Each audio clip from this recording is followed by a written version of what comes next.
Good afternoon, children. We have completed the first part of the first chapter, that is resource and development.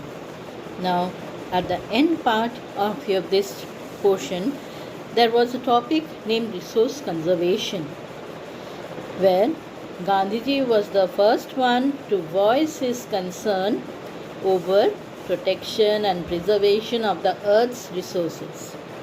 Now, children, in this generation, and especially standing at today's scenario, it's your responsibility to take a step ahead and conserve the different resources that is there around us, or else our survival on this earth will become very difficult. At present situation, you can see how, due to over-exhaustion of the earth's resources, over-utilization of the earth resources, there has been a large-scale damage to the environment.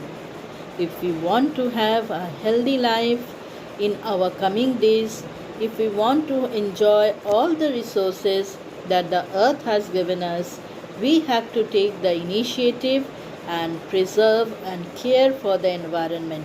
At present, in the situation of lockdown, we are seeing that different habitats are like again freshening themselves up.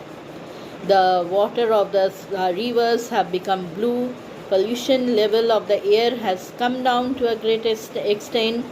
The birds are flying in the sky. We can easily spot them very well. And the different breeds of amphibians, they are also breeding in the ocean water. And if we want to have all these resources, enjoy all these resources that the nature has given us, the only solution is conservation. And we can do this by following very little steps in the surroundings. Like, for example, in the school, if you see anybody has left the tap running, please close it. Similarly, when you move out of your classroom, you can switch off the fans. It's not only the task of the monitor, but it's the duty of each and every student in the school campus to look after the resources that is there. Do not damage your school property, because that's your property and the school is yours. So children, whatever is there in the nature, in the surroundings, in the campus of our building or home where we are living, or in the school, we have to conserve whatever resource is there, or else life will be very difficult for each one of us in the coming days. Now entering into the next topic, that is land resources. Now land resources, or land as we say, is the lithosphere. We know there are several spheres of the earth: atmosphere, biosphere, hydrosphere, lithosphere. Now lithosphere is the land. And when we say land resource, what does it mean? It means that whatever resources we are getting from the land, that is the fertile soil, or say the mineral resources, or the underground water supply, all this belong to the category of land resource. But this land resource is finite. That is, we cannot increase the land as and when we like. So the resources available from the land, whether it is water resource or fertile soil or mineral resources, all of them come from the land, and it is a natural resources, and this land is finite in nature, and so we have to use this land with lot of care. Now this land supports us in many ways. Like, we human beings are living on this land because we cannot remain swimming in the water or remain flying in the sky. So the most important thing that the land does is to support life, whether it is human life or it is the diverse flora and fauna that thrive on the land and within the land. and also it supports the different economic activities of human beings. Like we carry out economic activities in the form of setting up of industry, in the form of agricultural activities. The land also supports the different transport and communication system on its surface. So land as a resource is of immense importance to everybody and especially the human beings. Now, this land resource is occupied by different physical features. Like, for example, we have huge mountain ranges, we have plateaus, we have plains in different parts of the world. Now, in India, also, we are very lucky that we have these diverse physical features.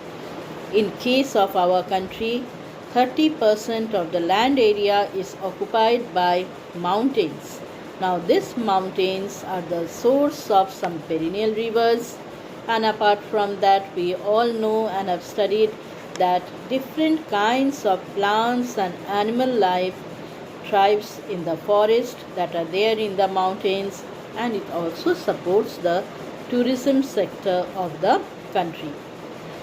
Then we have a large area occupied by plains. Plains occupy 43% of land area of India. Now these plains are the flatlands, and these flatlands has supported the civilizations of our country since the ancient days, and these flatlands have fertile soil where agriculture is carried out and has supported even the industrial activities. Different transportation routes have developed first on the plains, where it is very easy to construct the roads or lay down the railway tracks. And then we have plateaus. The plateaus are the rich reserves of mineral resources, and they support the industrial activities of our country.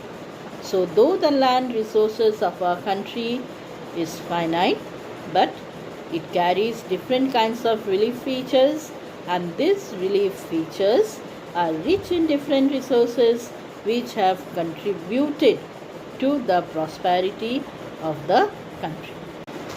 Now, the next topic that we will be doing is land utilization. The other term for land utilization is land use or use of land. Now, what happens? Human beings started changing the original land surface or the natural environment through their various activities.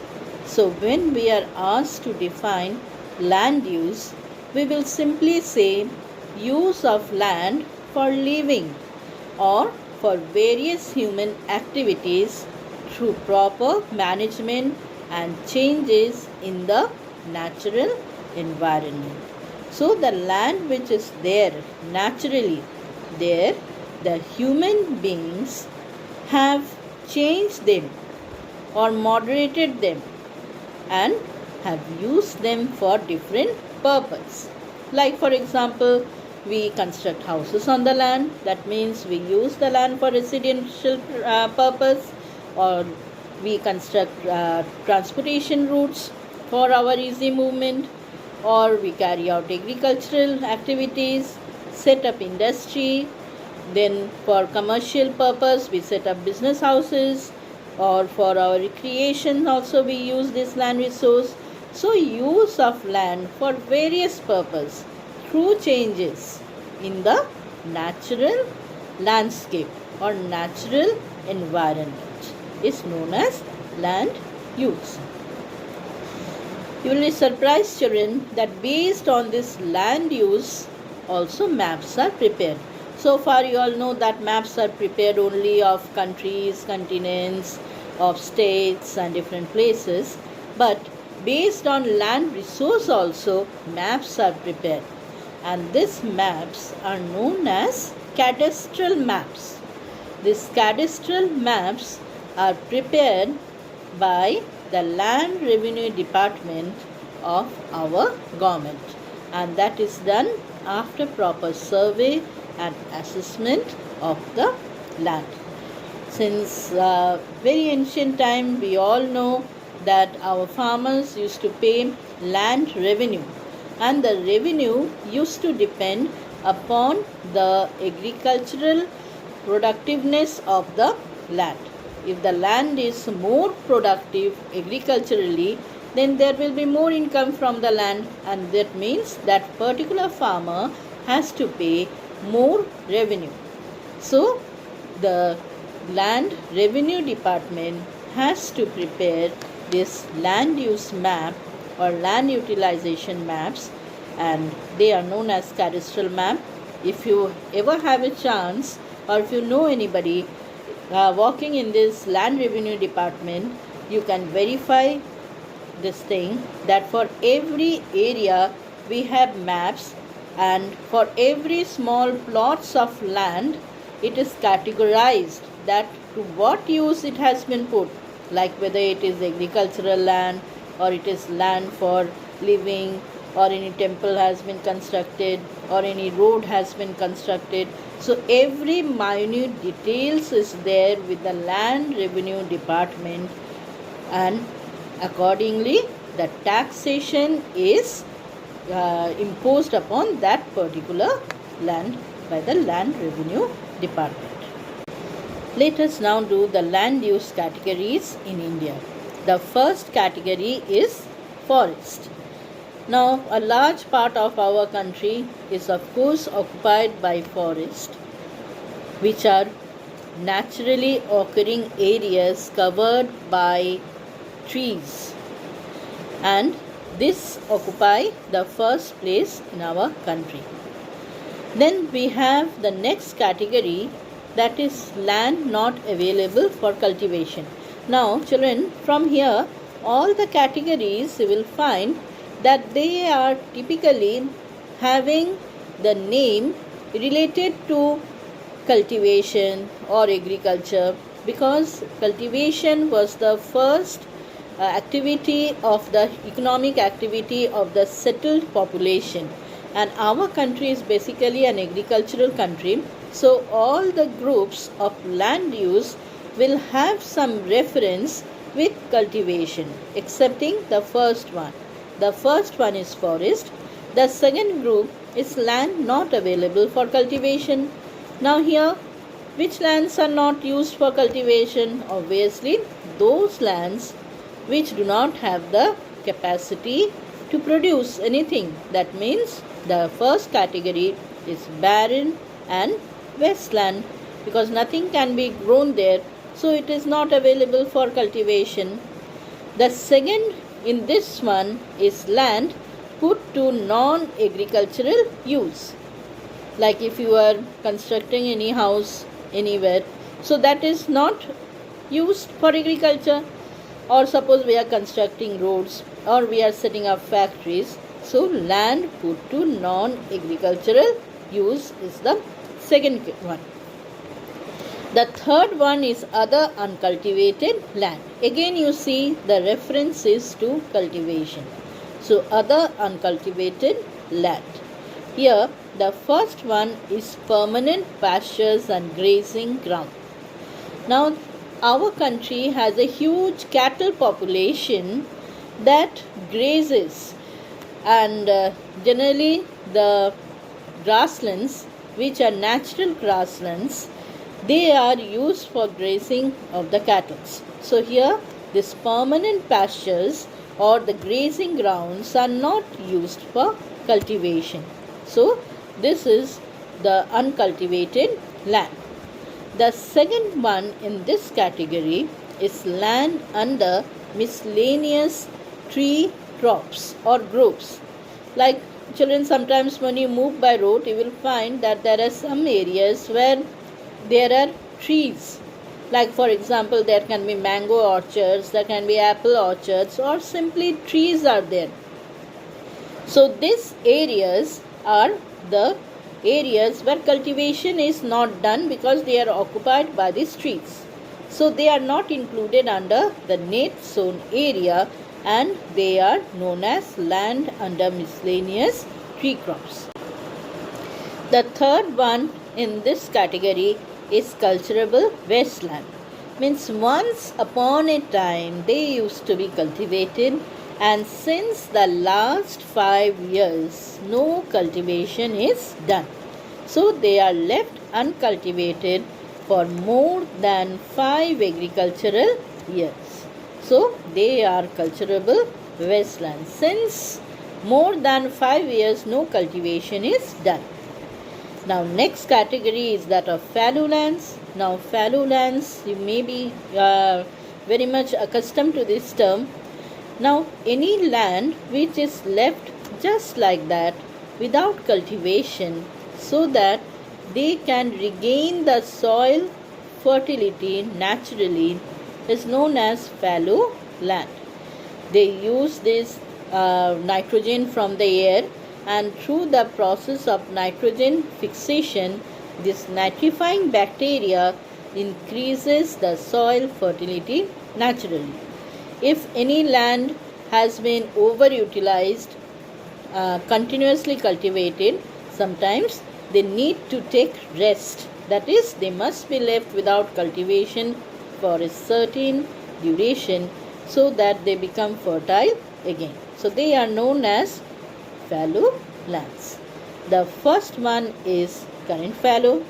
So current means just now at the present time.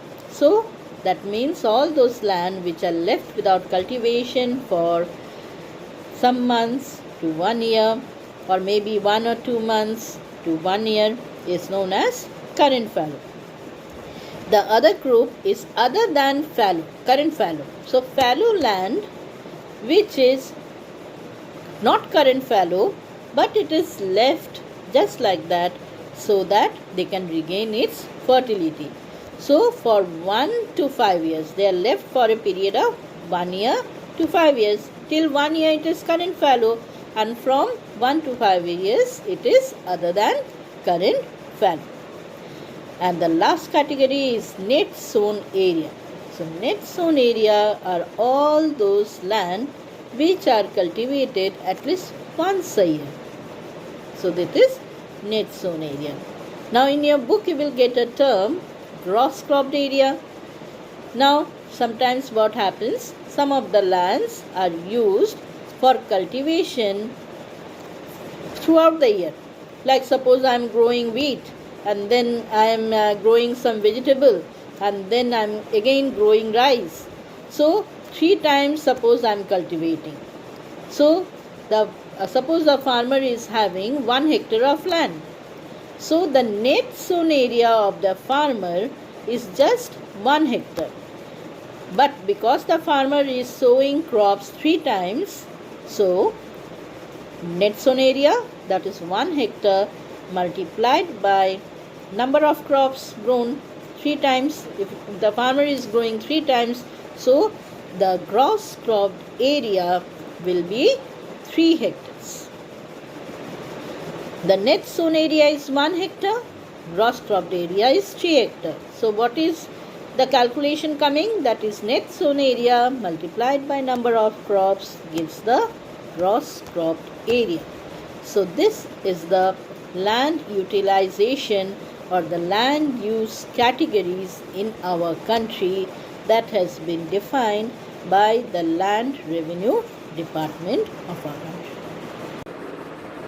So children, let us again take down today's notes. So first I started with land or the lithosphere as a resource.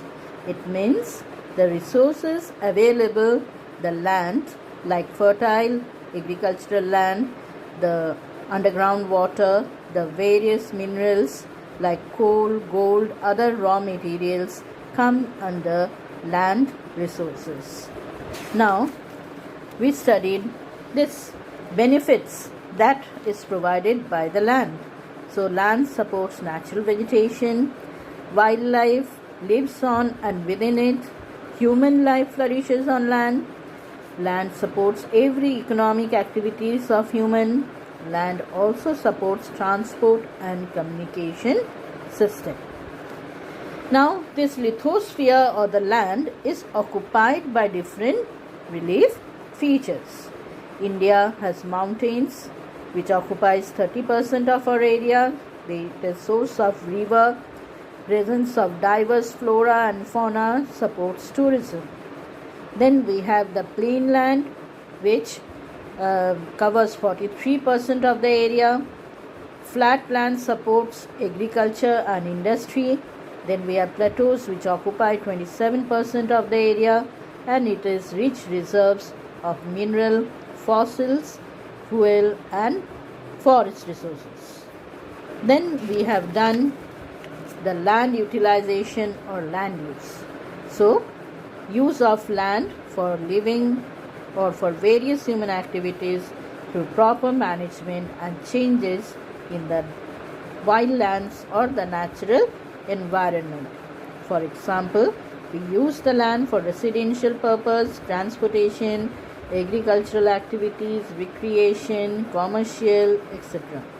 So, land utilization is defined as use of land for living or for various human activities through proper management and changes in the wild lands or natural environment. Now, maps prepared based on land use of any area is known as cadastral maps. They are prepared by the Department of Land Revenue, Government of India, after proper survey and assessment of the land. Then the categories of land use. The first one is forest. Second one, land not available for cultivation, that is barren and wasteland. Land put to non-agricultural use, buildings, roads, factories. Other uncultivated land is the next category. The first category is permanent pasture and grazing ground. The second category is land under miscellaneous tree crops and grove, and the third category is cultivable wasteland that is left uncultivated for more than 5 agricultural years. Next we have fallow land. In fallow land we have two categories, that is current fallow, left uncultivated for 1 or less than 1 year. The other one is other than current fallow land left for 1 to 5 years. The next one is net sown area, that is area sown once in an agricultural year. And one thing is different here, the gross cropped area. The gross cropped area is the net sown area and the number of crops sown. That is the total net sown area multiplied by the number of times the crops are sown or grown. So that is net sown area. Then we have a small homework. The first question is, how do land resource prove to be one of the most basic resource for us? The second question, mention the different forms of relief features with their percentage in India. How do they support India's economy? The third question is, define land utilization. Fourth question, what is the difference between cultivable wasteland, current fallow and fallow other than current fallow? Fifth question, what is the name given to the land use map? Which department of our government prepares them? The fifth one, what is the difference between net sown area and gross cropped area?